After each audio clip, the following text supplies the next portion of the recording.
Billionaire entrepreneur Elon Musk puts his money where his mouth is. I am personally guaranteeing that value and standing behind that guarantee with all of my assets.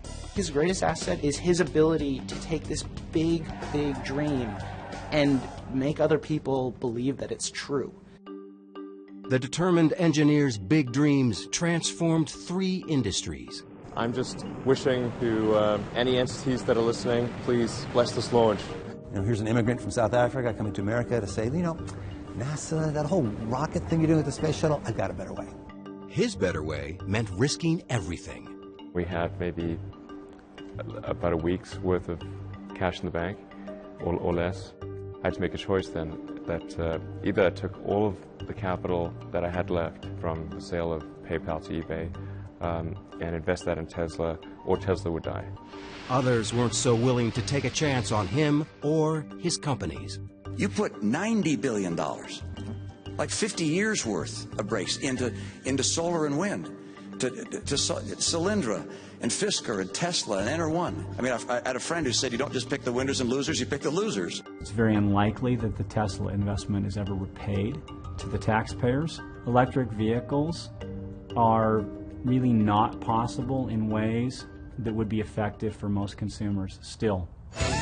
But his bets have paid off. We didn't just repay the principal, we actually repaid it with interest and a bonus payment. So ultimately the U.S. taxpayer actually made a profit of over $20 million on this loan. Elon Musk has even bigger dreams that might just take him farther than anyone else. Elon Musk goes a step further. Earth's not big enough. With SpaceX, he literally wants to go to Mars. In the long term, I'd really love to go to Mars, and that's the overarching goal of SpaceX. When I was a little kid, I was really scared of the dark. But then I sort of came to understand, okay, well, dark just means really the absence of photons in the visible wavelength, 400 to 700 nanometers. It's hard to believe that entrepreneur Elon Musk was ever afraid of anything. And Elon said, darkness is merely the absence of light. Then I thought, well, it's really silly to be afraid of a lack of photons. Then I wasn't afraid of the dark anymore after that. Once one of the kids said to him, look at the moon, it's 1 billion miles away. And he said, well, no, it's actually under 250,000 miles away. And they said, oh, Elon! Entrepreneur Elon Musk has spent his life proving people wrong. Growing up in South Africa, Musk was the oldest of 3 children and started school a year early. His father was an engineer. His mother, May, was a model and nutritionist. He was the youngest, he made about 2 days, and the shortest, and then he was this brilliant boy, and so people didn't really like him. So I was this little bookwormy kid and probably a bit of a smart aleck, so this is a recipe for disaster. Not that he told me much about it, but he was picked on quite a bit. So I just read a lot of books and tried to stay out of people's way during school.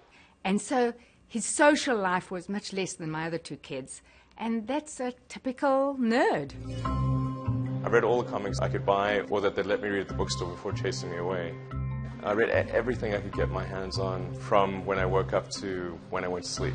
At one point I really ran out of books and started reading the encyclopedia. And he has a photographic memory, so he could remember everything. Anytime I had a question, my daughter Tosca would say, call Genius Boy. His brother, Kimball Musk. When Elon was 10 years old, he got tested by IBM, and he was found to have one of the highest aptitudes they'd ever seen for computer programming. I tried taking some computer classes, but I was way ahead of the teacher, so it didn't really help. So I started programming a space game called Blastar. Musk, already thinking like an entrepreneur, figured out how to sell his game. And I don't think they realized I was 12. We decided we were going to open an arcade out near our high school. We were big into video games. We figured that it was going to be a huge hit. We got a lease on a building. We got the arcade provider to deliver the equipment. And the only thing we needed to do by the end of it was get the city to approve what we were doing. But an adult had to apply for a city permit, and they hadn't told their parents what they were up to. And of course, they told us we were not going to be opening up an arcade. Max Chafkin is a technology and business journalist who has profiled Elon Musk several times. Really, the most amazing thing about his childhood is his escape from South Africa. I remember thinking and saying that America is where great things are possible, more than any other country in the world. It's a little cliche, but it's true. America is the land of opportunity. By moving, Musk would also avoid mandatory service in South Africa's army. Growing up in apartheid South Africa was pretty surreal. I mean, we didn't support that government, we didn't believe in it. And so the idea of actually going to the military service was really out of the question. I told my parents I was going to Canada, and they tried to convince me not to leave. And off he flew, and I thought, wow, he's so independent. Of course, as soon as he lands, he calls me and he says, what do I do now? So I bought a bus ticket from Montreal to Vancouver, and that allowed me to kind of see Canada, at least from the highway. He worked at odd jobs across the country before settling at Queen's College in Toronto. In fact, when I went to college, I rarely went to class. I'd just read the textbook and then show up for exams. The big appeal of the university was being able to date girls my own age. I actually met my first wife there. Musk got an engineering and business degree from the University of Pennsylvania and a scholarship to go to Stanford. Silicon Valley was the promised land. I really wanted to kind of go where the really exciting breakthroughs were occurring.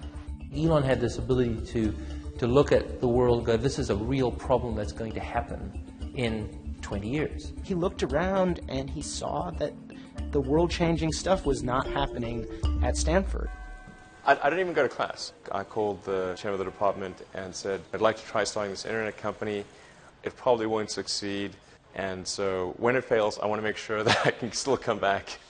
My kids do funny things, and I'm never too concerned about them because, you know, if Elon wanted to drop out of college, he could always go back. My brother was in Canada at the time, and I said, look, I think we should try to create an internet company. So he came down and joined me. He had, $2,000, no friends, barely enough money for an apartment. I think he told me he was showering at the gym because they didn't have a shower where he was living. We just got some futons that there were couches during the day and then turned into beds at night. Steve Jurvetson is a venture capitalist in Silicon Valley. I first met Elon and Kimball Musk, his brother, back in the mid-90s when they first set foot in California. I think they'd been here for about a week, and they were pitching a new company called Zip2. Silicon Valley in the mid-90s and late 90s was a gold rush. People were flocking to the region to find riches, to make it in the internet business. Musk came up with an idea to bring newspapers into the digital age. He took a CD-ROM Yellow Pages, some mapping software, wrote a little code, and put it all together to create the first online city listings. Elon was more the business mastermind, I was more the sales guy. I still had my core programming skills, so I was able to write the software needed for the first company. Now, when Elon was starting Zip2, keep in mind, the internet was just a couple of years old. Most local businesses were not on the internet. And the way you found a local business was you opened up the Yellow Pages. The thought was the media companies, like the newspapers, are going to need help coming online and building lots of functionality into their websites. We had someone literally throw a Yellow Pages book at us and tell us, do you think you'll ever replace this? And we thought the guy was crazy. Because not only were we going to replace this, but that's not where it ended. It would keep going from there. It wasn't long before media companies across the country were signing up. And so we were able to get as investors and customers the New York Times Company, Hearst, Knight Ridder, and a number of other companies. In 1999, the Alta Vista division of Compaq bought Zip2 for $307 million in cash and $34 million in stock options. Musk was just 28 years old. I thought, that's crazy. Why would somebody pay such a huge amount of money for this little company that we have? It actually obviously turned out very well for them financially, so obviously they knew a lot more about it than I did. When the kids sold Zip2, it was the most exciting day. We couldn't believe it because you don't know in the internet world if you're going to, make $1 million or die tomorrow.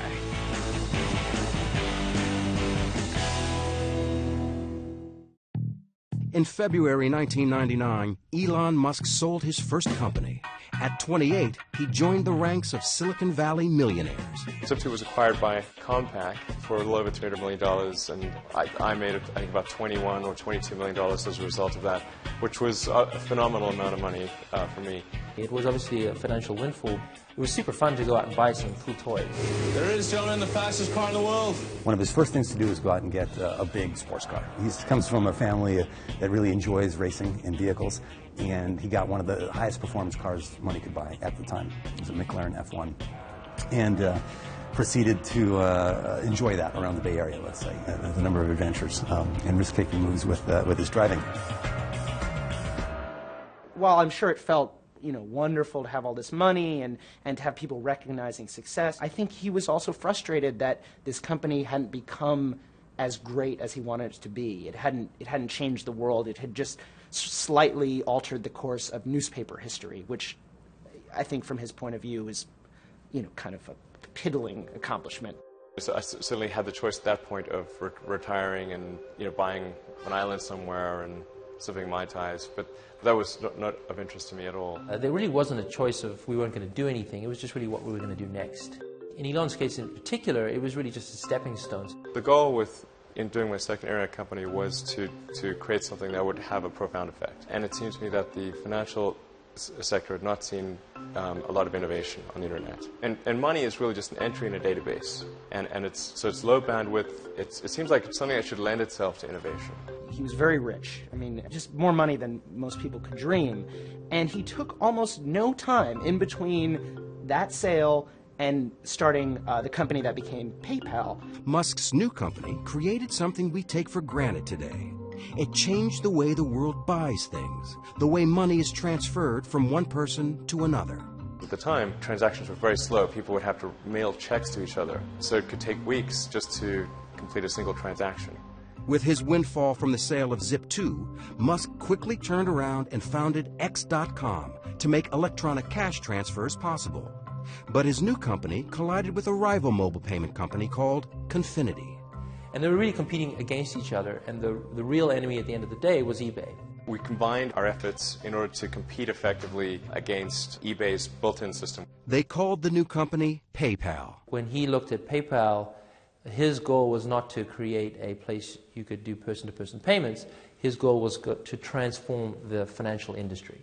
We're able to become the leading payment system in the world, and then eBay finally threw in the towel and acquired PayPal in early 2002. Musk and his partners sold PayPal for $1.5 billion. Musk was the largest shareholder and walked away with $180 million. He was 30 years old. I could have bought probably a chain of islands, but that again, that was obviously just not of interest to me. Islands weren't of interest, but outer space was. It's just a much more exciting, inspiring future if we're out there exploring the stars, as opposed to a future where we are forever confined to Earth. I was thinking, well, I wonder when we're going to Mars. When is NASA going to go to Mars? And I went to the NASA website, and there was no plan to go to Mars, and no plan to really even take the next step in space exploration. This is Elon saying he wants to go and enable this human civilization to leave the planet Earth. It's about as big a vision as you could possibly imagine. And that's going to require funds, and he has enough funds to go do it, so he's going to go do it. Musk had the outrageous idea that private enterprise could actually re-energize space travel. And in June 2002, he founded Space Exploration Technologies, or SpaceX. Elon was the only funder of the company for its early years. Another incredibly risky move, to say nobody on the planet thinks this idea is financeable. I'm going to fund all of it myself, to the tune of almost $100 million, which was the majority of his net worth at the time, into a dream to take on the military-industrial complex. Here's an immigrant from South Africa coming to America to say, NASA, that whole rocket thing you're doing with the space shuttle, I've got a better way. I actually traveled to Russia 3 times to look at buying a refurbished ICBM without the nuke. And I came to the conclusion that the thing that was really holding us back from making much more progress in space was really that rockets had not evolved since the 60s. So the trick isn't figuring out how to get to orbit, it's figuring out how to get to orbit cheaply. So I had to come up with lower-cost ways to produce engines, the primary structure, the electronics, do the launch operation, as well as run the company with very little overhead. And the sum of inventions in all those areas is what has led us to roughly 3- to 4-fold improvement over the cost of other rockets in the United States. What SpaceX has been very successful at is taking basically off-the-shelf technology, stuff that was developed by NASA 50 years ago, and streamlining it. So in that way, he's kind of the Henry Ford of space, because Henry Ford didn't invent the automobile. He just figured out how to make the automobile, commercially viable. Musk was more than just an entrepreneur. If you ask Elon how he managed to teach himself rocket science, he'll just look at you very seriously and just say very quietly, "I read a lot of books."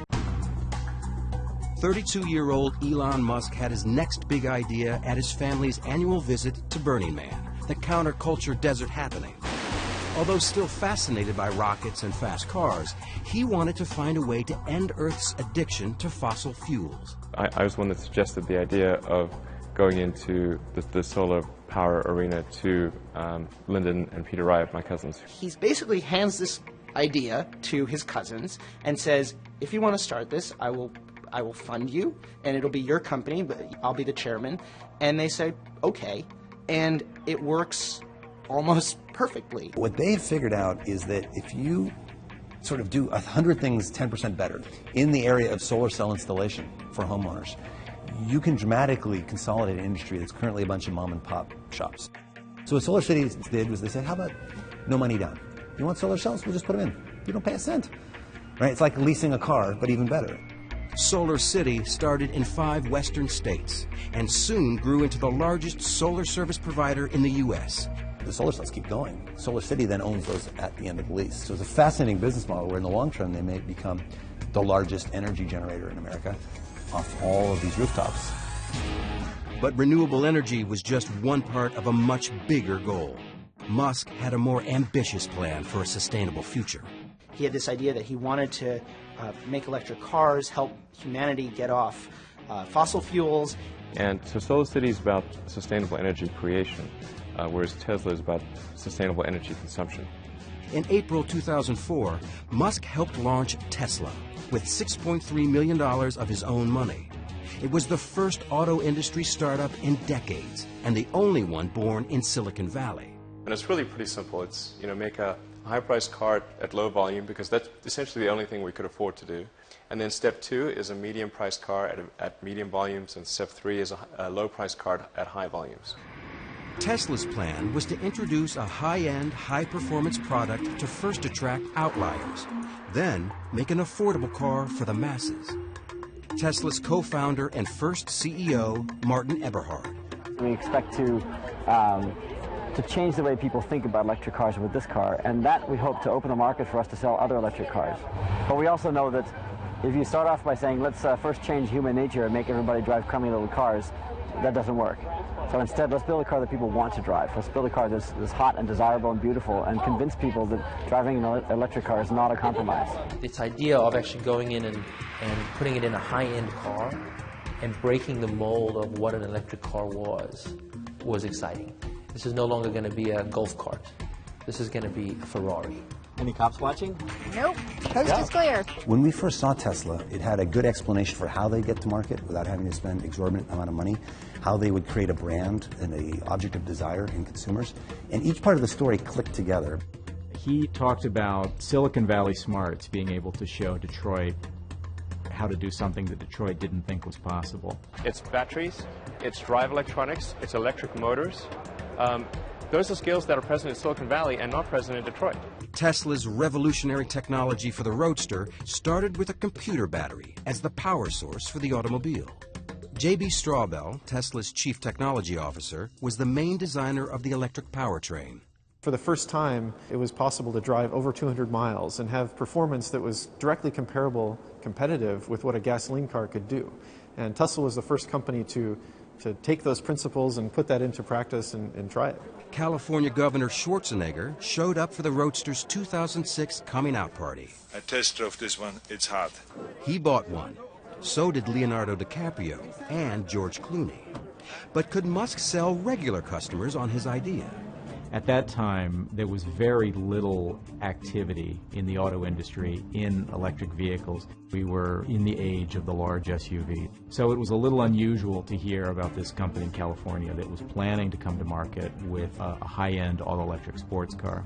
We were very passionate about trying to make sure that this car was going to just throw down the gauntlet on what the technology could do and really prove to the world that electric vehicles could be incredibly fast and could have incredibly long range.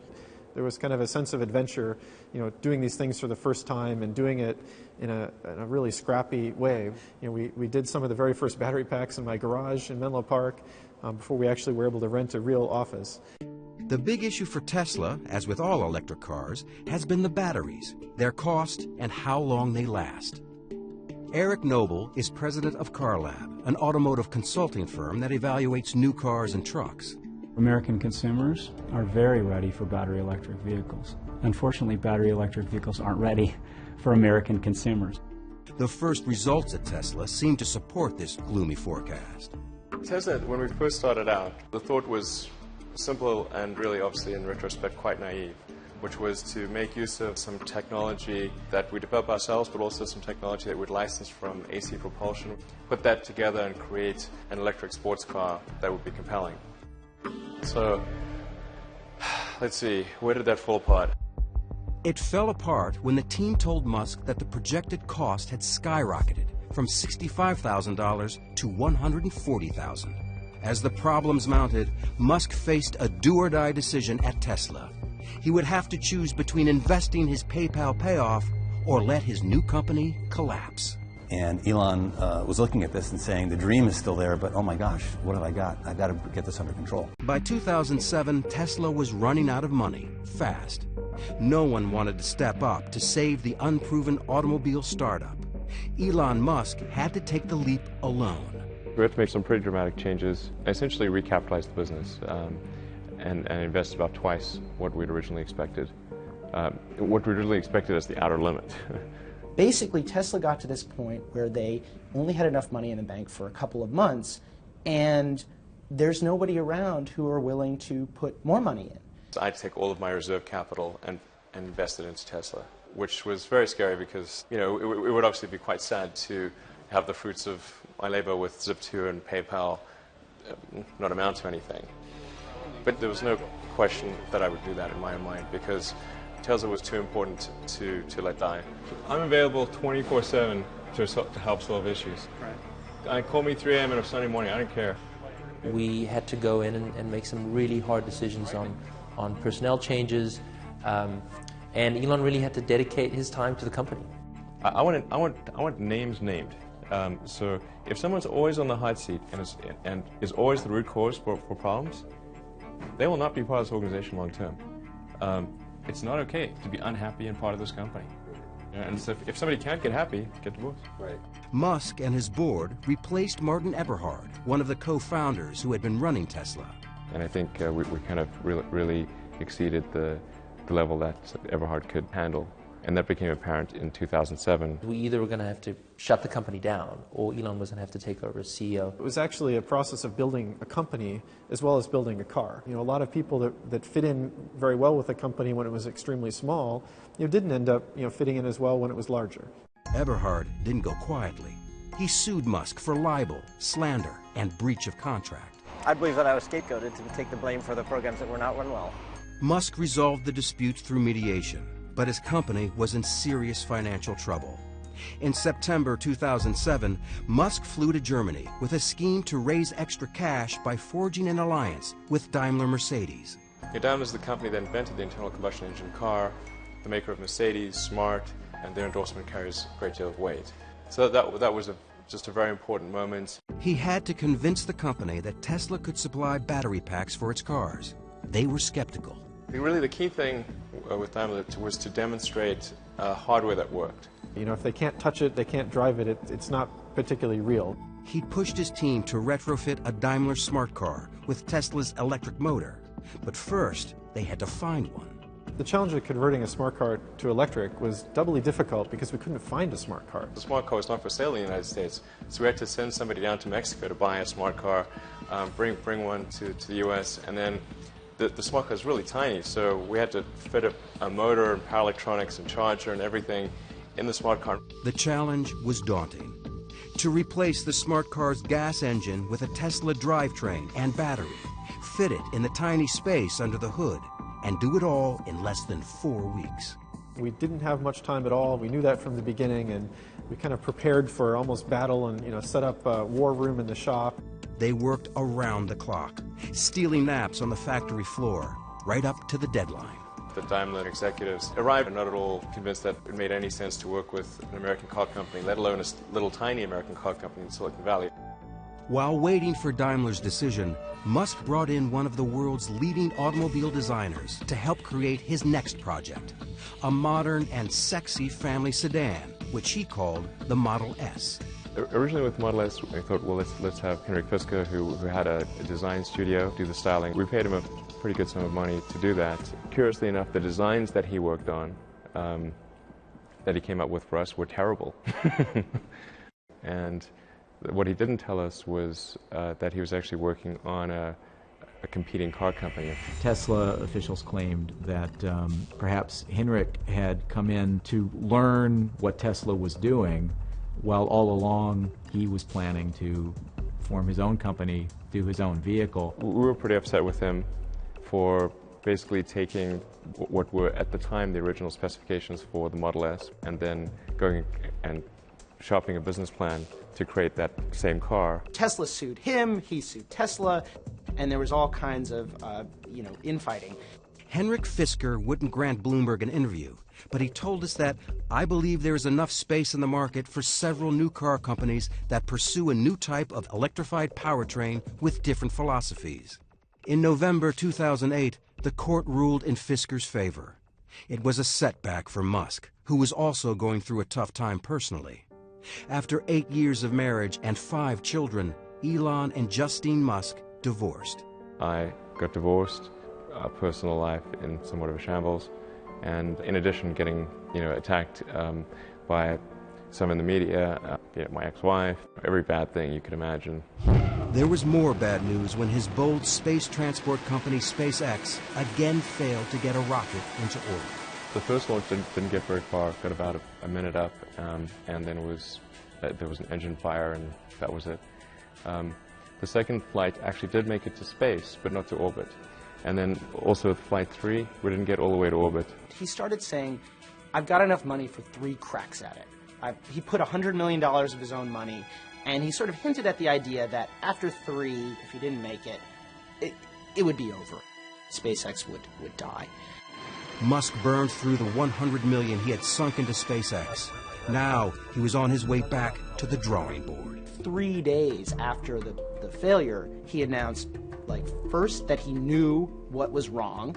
He announced that they'd raise money to finance a 4th launch, and the 4th launch was going to happen in a matter of months, which in the rocket industry was a crazy announcement. We were able to solve the problems, and then just as we'd solved those problems, we ran smack into the worst economic recession since the Great Depression. It's been one of the darkest days on Wall Street in recent memory. Stock markets falling the most since 9/11, the Dow off more than 500 points. This is what financial Armageddon looks like. Red screens that scream sell, sell, sell.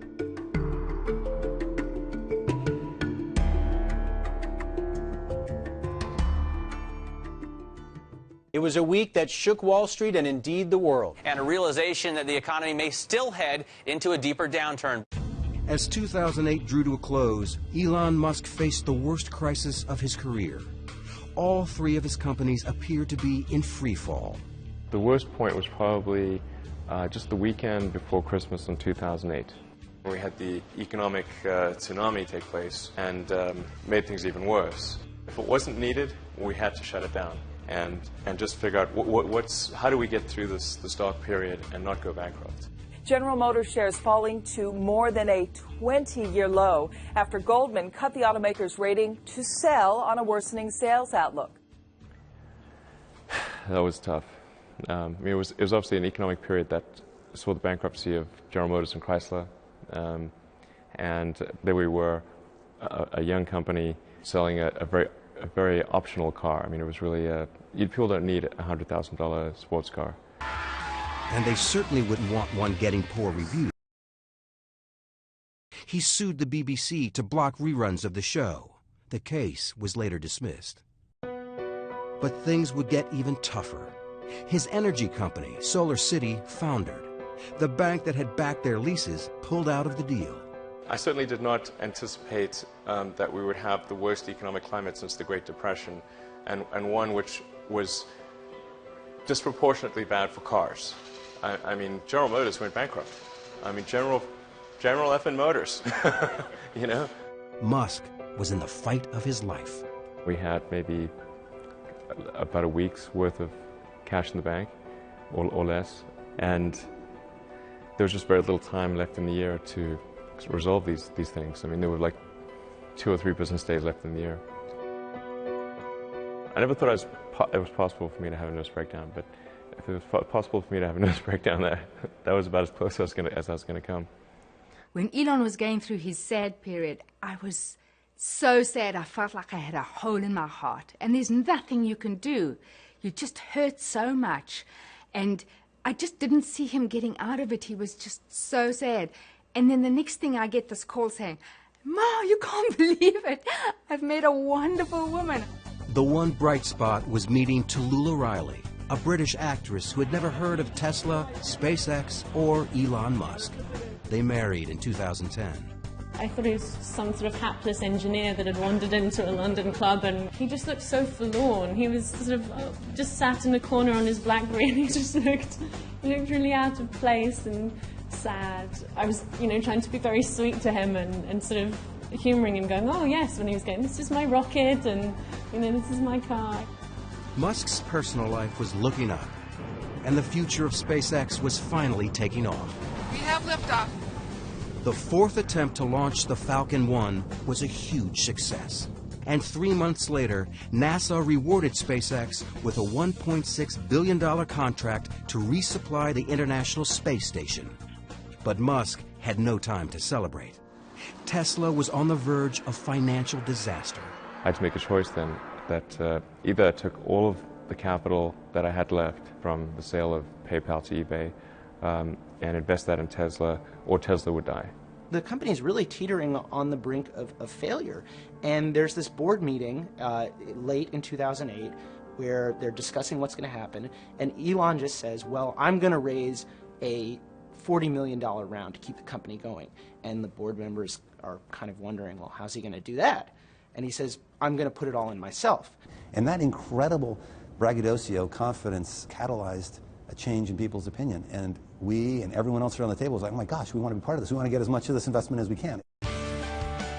He saved the company in its darkest hour with an act of heroism that is hard to describe. There's nothing quite like spending your last remaining dollar on a project you believe in. It was thankfully a good week, but definitely took its toll from a mental strain standpoint. I think I've mentally just burned out a few circuits.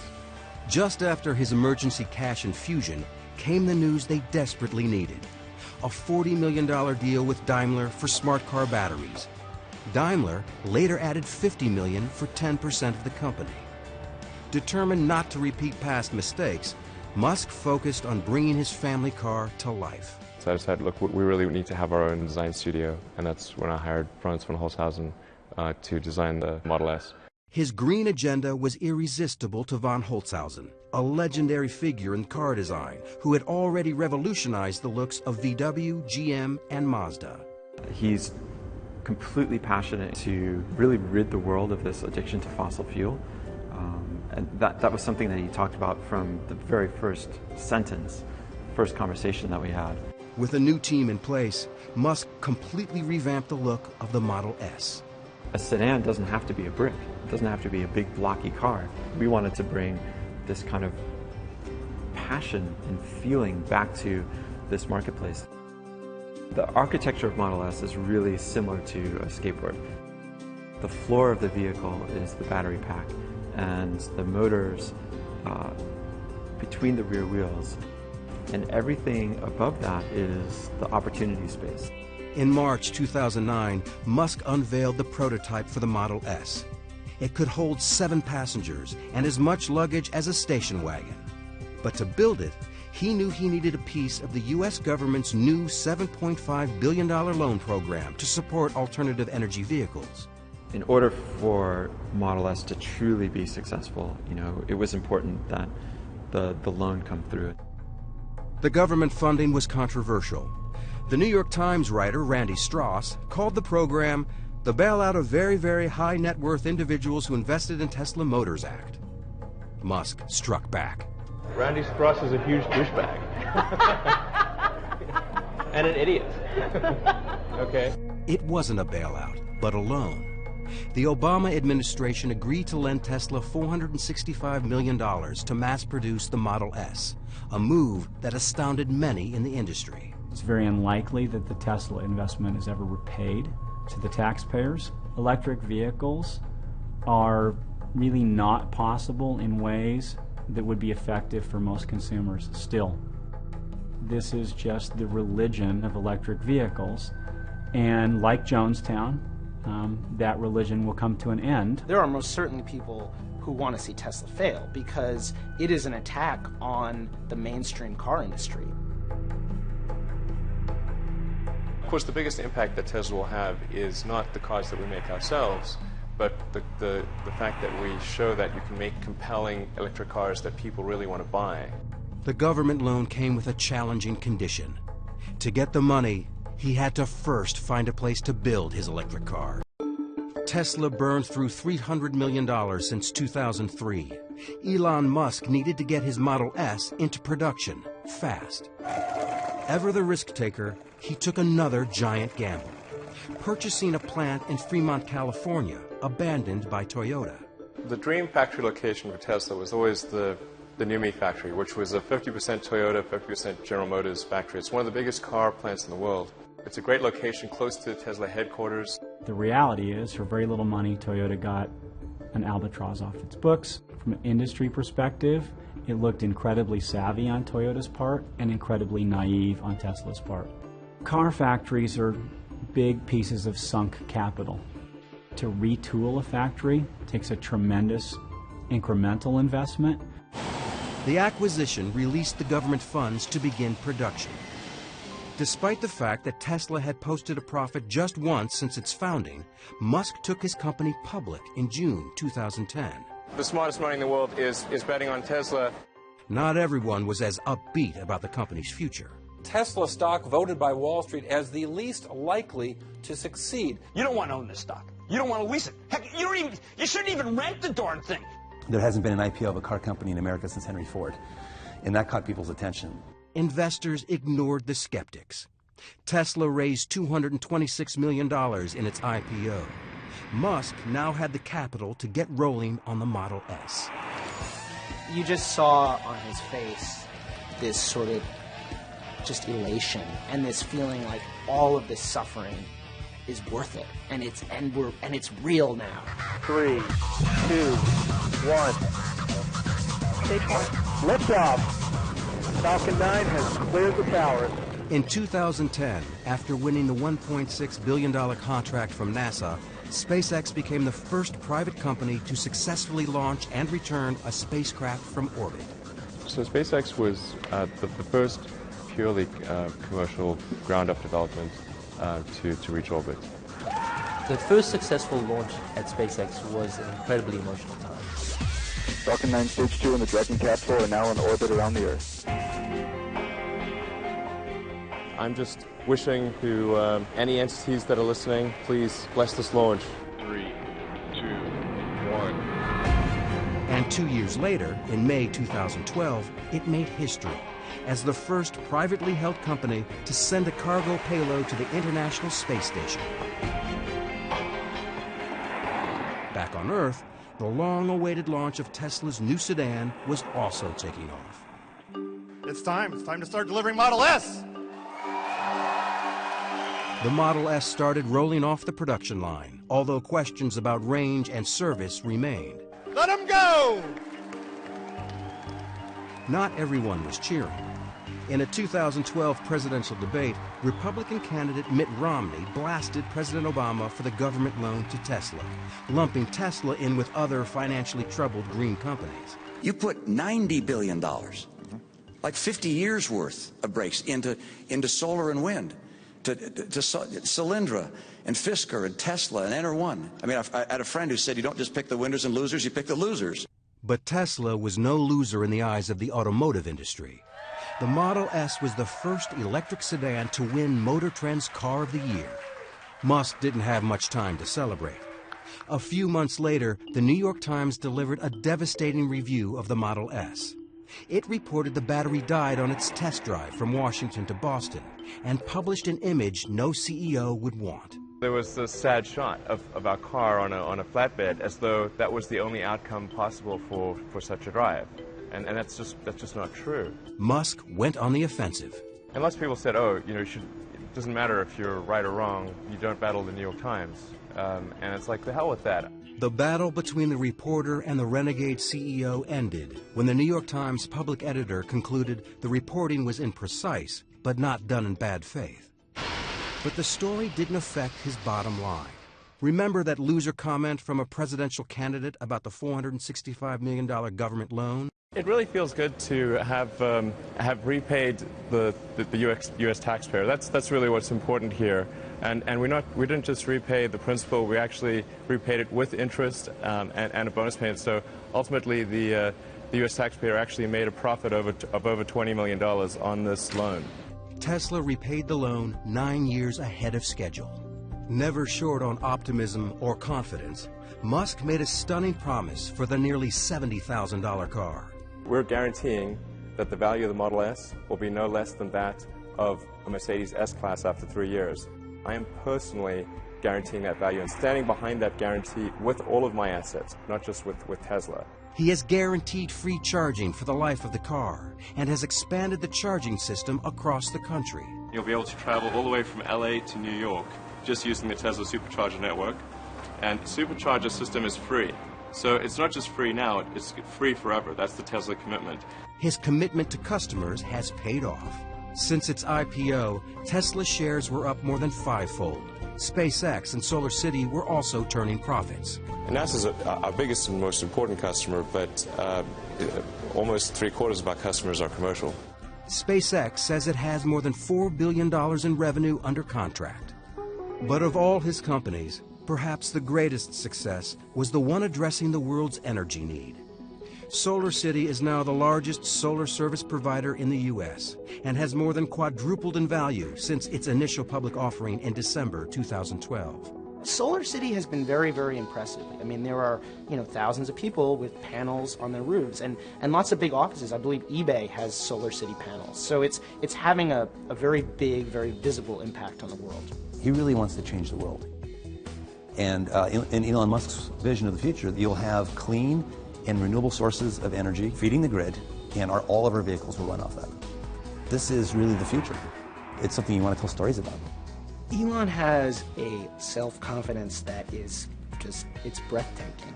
And it's especially breathtaking when you think about the things he's confident about.